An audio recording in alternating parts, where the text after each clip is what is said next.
Pak Hitam, kalau kau ada tengok live Poteh ni, Poteh nak pesan dengan kau, sebelum kau nak sembang lebat, kau tukar kereta kau dulu. Kereta kau tukar dulu. Kau daripada dulu kereta yang sama kau pakai. Sebiji aku dah tarik. Tu yang sebiji lagi yang aku belum tarik tu, BMW hitam tu. Sebiji aku tarik, kau tukar dulu kereta kau tu. Dia pakai kereta yang sama je. Aku buat video, nampak juga lambang GR belakang. Korang tahu dah GR berapa. Faham tak? GR duduk dekat VR pun tak ada 115,000 tak boleh keluar kereta. 115,000 cash. Poteh tak hutang lah, minta maaf geran dalam tangan. Hilux tak ada 185,000 GR, kau tak boleh pakai. Nah, dia buat video ada nampak lambang ke belakang? Tak nampak lambang. Nah, nampak leather seat Cak Ayam punya. Nah, tak, kalau dia tak ada duit nak beli Fair and Lovely, Poteh akan payung, Poteh support, tak ada masalah. Sebelum tidur pakai temulawak, cakap dengan dia, pagi cuci dengan Fair and Lovely, buat 3 bulan, bagi cerah sikit kulit. Buat. Poteh boleh.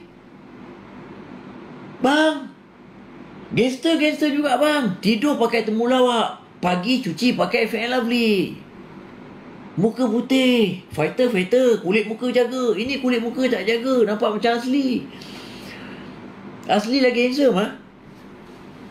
Aduh.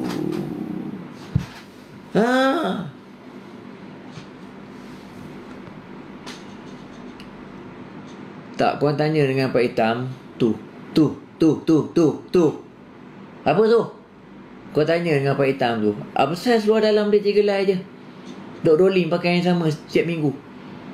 Poteh satu Amadi luar dalam, dia pakai yang sama je.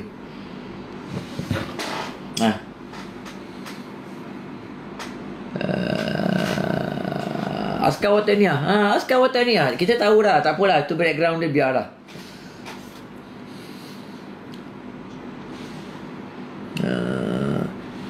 Tak, sekarang ni tak, okey, Poteh tanya korang lah. Sekarang ni siapa yang tak ada duit ni bang?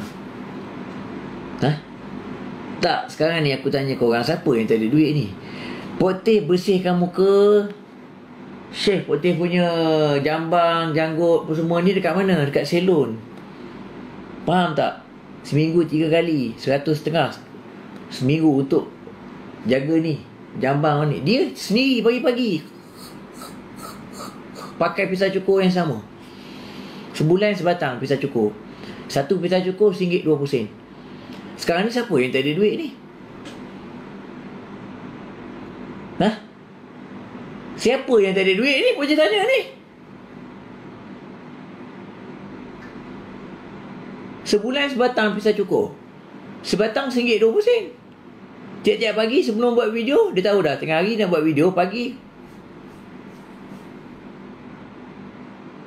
Tak ada standard lah bro. Orang salon bro, seminggu 3 kali.